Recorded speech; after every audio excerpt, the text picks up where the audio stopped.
ममता का मुस्लिम प्रेम तुष्टीकरण या बढ़ती टेंशन। नमस्कार, आप देख रहे हैं एनबीसी भारत और आपके साथ मैं हूं आरती तुनाग। बंगाल की राजनीति में इन दिनों एक ही सवाल गूंज रहा है, ममता बनर्जी का मुस्लिम प्रेम फिर क्यों जागा? क्या ये मुस्लिम तुष्टीकरण है या फिर 2026 के विधानसभा चुनाव से ठीक पहले ममता की सियासी जमीन खिसक रही है? आज हम आपको लेकर चलेंगे मुर्शिदाबाद, जहां बाबरी मस्जिद के शिलान्यास के ऐलान ने बंगाल की राजनीति में बड़ा धमाका कर दिया है।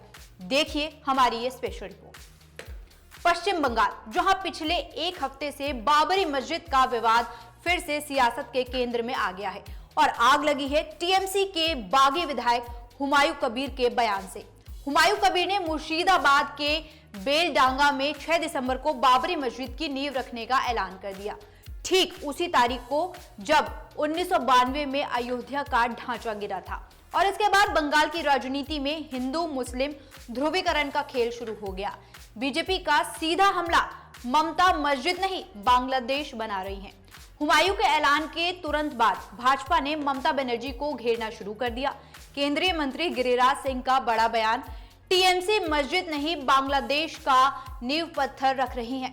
शहजाद पूनावाला ने इसे टीएमसी का मुस्लिम तुष्टीकरण बताया और कहा कि टीएमसी वोट बैंक को खुश करने के लिए जय श्री राम से लेकर ममता काली तक सबका अपमान करती हैं। यानी चुनाव से पहले बीजेपी खुलकर हिंदू कार्ड खेल रही है, लेकिन असली टेंशन एआईएमआईएम की एंट्री। उधर एआईएमआईएम भी बांग्लादेश सीमा से लगे जिलों मुर्शिदाबाद, मालदा, उत्तर दिनाजपुर में तेजी से पकड़ बढ़ा रही है। सूत्रों के मुताबिक हुमायूं कबीर ओवैसी गठबंधन पर भी बातचीत चल रही है। यानी ममता का सबसे बड़ा वोट बैंक मुस्लिम वोट अब खिसक सकता है।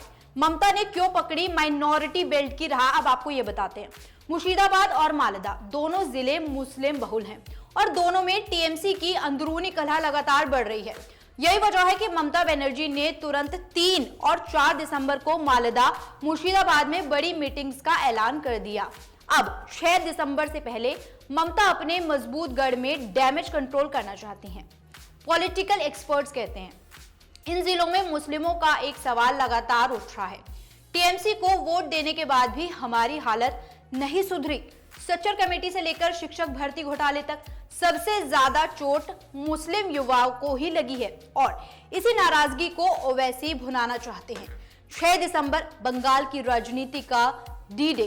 हुमायूं कबीर ने एक कदम आगे बढ़कर कहा, बाबरी मस्जिद बनाने में 3 साल लगेंगे और कई मुस्लिम नेता शामिल होंगे। यही बयान चुनाव से पहले हिंदू मुस्लिम ध्रुवीकरण की चिंगारी को हवा दे रहा है।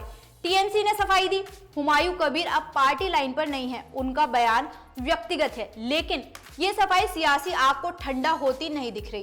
कांग्रेस ने डाल दिया नया ट्विस्ट। कांग्रेस ने कहा मंदिर की नींव रखी जा सकती है तो मस्जिद में क्या दिक्कत है। यानी कांग्रेस ना बीजेपी के साथ खड़ी है और ना टीएमसी के, लेकिन बयान देकर विवाद को और हवा दे चुकी है।